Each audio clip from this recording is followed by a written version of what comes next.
Hello, I'm Karambak from TAMF, and I'm going to tell you about the MBTI test. I divided this presentation into four main parts. First, MBTI test, second, personalities, third, shortcuts, and finally, quiz. Shortcomings, you mean, right? Yes. Yeah. First, MBTI test. What is T? What is the MBTI test?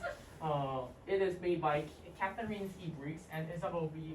Myers, which is mother and her daughter. They divide people's tendency in four criteria, and in each one, and have two each main personalities, which makes 16 personalities in total. First, used to help. It was first used to help people have adjusted for them.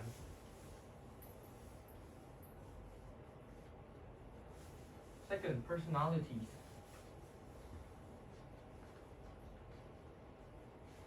There are four personalities in the MBTI test. First, E and I.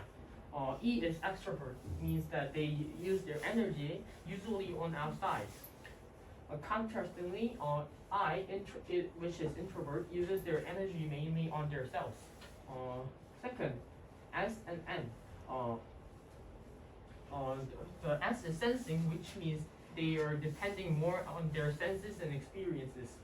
And N is for intuition, the second N, and depends mainly on their intuition and ideas.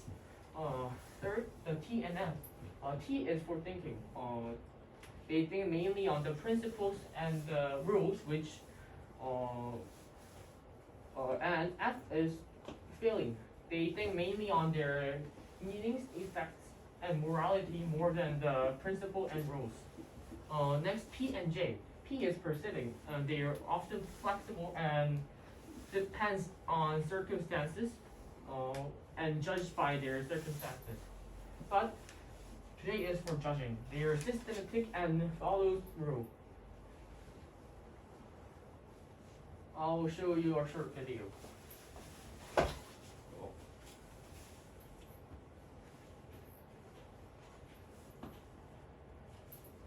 I'm going to explain it to you like you're 5. Okay, maybe not like you're 5, but maybe like a smart 10-year-old. The 4 letters that make up a personality type are just preferences. That's all, no big deal. It's how you observe the world and how you make decisions. Each Myers-Briggs personality type has 4 letters in it. Each of those letters has 2 options. That's 2 times 2 times 2 times 2. That's 16. Boom. Honors pre-calculus in 11th grade, yo. The first letter is I or E. That stands for introvert or extrovert. Easy enough, right? Well, don't get too comfortable because that's the easiest one. The next letter is S or N, which stands for sensing or intuition. I know, intuition starts with an I, but the symbol is N. It's confusing to this moment. Sensing and intuition are the ways that we make observations of the world around us. Sensing is pretty easy. How do we observe the world with our 5 senses? What are the facts? What are the numbers? Intuition is about what are the patterns at work here? What are the higher level concepts? Everybody uses both sensing and intuition. You couldn't make yourself a ham sandwich for lunch without both. Maybe. You do have a preference at least 51% of the time of one over the other. The third letter in the type is F or T, which stands for feeling and thinking, which are the 2 ways that we make decisions. Feeling is not so much emotion, but value. What value do I give something? Is it good or bad? Do I like it or not like it? Making a decision based on feeling is like, I'm going to do this because I like it or because other people like it. Thinking, on the other hand, is logical, rational. Does it make sense? Does it work? Is it true? Making a decision with thinking is, I'm going to do this because it just makes sense. It just works. We all do both every day, and the personality type isn't meant to put you in a box. It's just meant to say, a majority of the time, what do you prefer? The 4th letter is J or P. Do you prefer John or Paul as your favorite Beatle? Just kidding. No, J versus P is really judging versus perceiving. And to be honest with you, this letter is like the least precise in its meaning, but let me try to give you a little bit of what it's going for. So the P and J stand for perceiving and judging. Perceiving meaning observations, judging meaning decisions. So when you have a P type, generally, when they're making decisions, they're looking at themselves first and foremost. What do I think is the right decision here? I'm going to go with that. P-types also, when they're making observations, want to gather as many as possible. They don't want to limit it, and they don't really want to organize it either. The J-types, on the other hand, when they're making decisions, they want to look around and get a good cross-section of what everyone else thinks is the right decision to make here, and then they'll make it based off of that. When making observations, the J-types don't want to take in a crap ton of observations like the P-types. They want to limit it and just chew on a few choice observations for a while, organize them over and over. And this is why the J-types generally to the outside world can look a bit more organized, and the P-types can look like crazy, disorganized. Their life is a mess. Like But they're him. having fun. If this video helped you out, I'd love it if you gave it a thumbs No, up. I mean this Share guy this video with in a the friend. video. If you If these are all things that you already explained, why would you actually repeat all that? Why do you want to repeat that? 오케이 말이. 아주 재밌어서 넣었어요. 그냥 재밌었던 본 거 같아서 물어본 거야.